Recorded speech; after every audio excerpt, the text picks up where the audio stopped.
Okay, so the Santeria of Faith sacrificed animals, and why did they sacrifice these animals?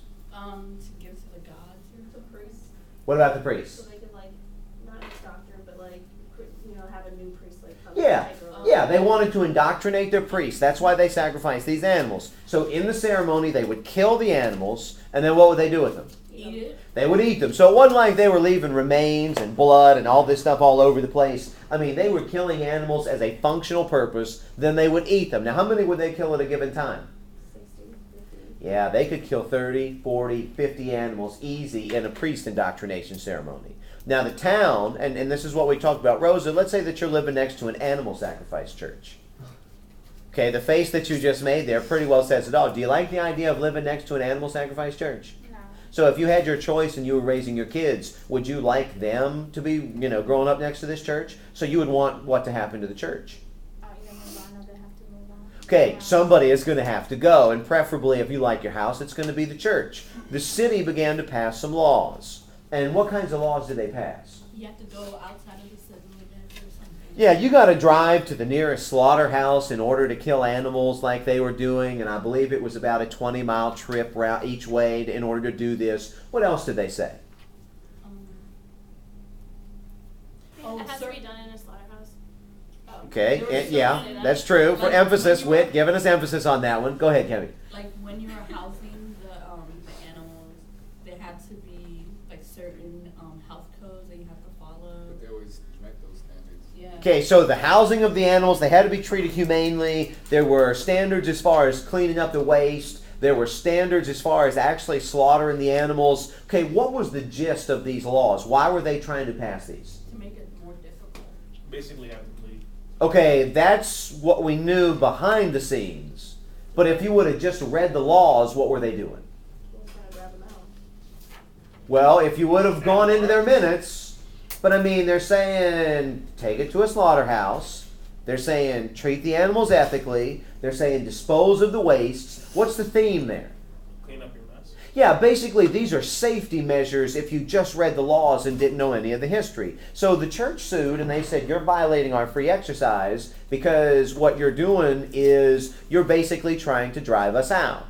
The town is like, no, we're not trying to drive you out. At least that's what they said. But they said, we want to make sure that what you're doing is safe for the people that live in the community. Go ahead. Isn't this a law that's targeting religion? Well, on its face, it looks like it's targeting safety and sanitation. But how did they know that it was targeting the religion? Because they were already following this.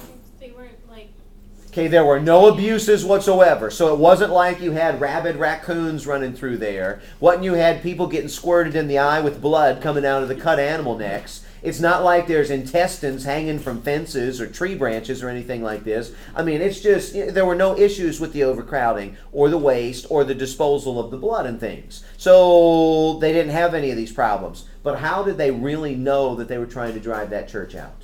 They went back and looked at something the court did. Anybody? What did they go back and look at? their minutes. They went back and looked at the minutes. And what did the minutes say? The minutes, I guess it showed how they really didn't want them there. The minutes basically demonstrated that they were passing these laws to specifically nail that church. So what did they say, the court ultimately, as far as animal sacrifices go? It's legal. They allowed them to be legal, and what did they say? Why? Religious belief. They said these laws are directed not at safety, but they said they're specifically directed at driving this church out. And since they're directed at driving this church out, we are not going to allow this, and we are absolutely going to strike it down. Absolutely going to strike it down. So, yeah, these animal sacrifices are legal. Go ahead, Walter. What do you mean they checked the minutes? They went back to the minutes of the meetings where they passed these regulations, and they found there that the church, that they knew that the church wasn't doing wrong.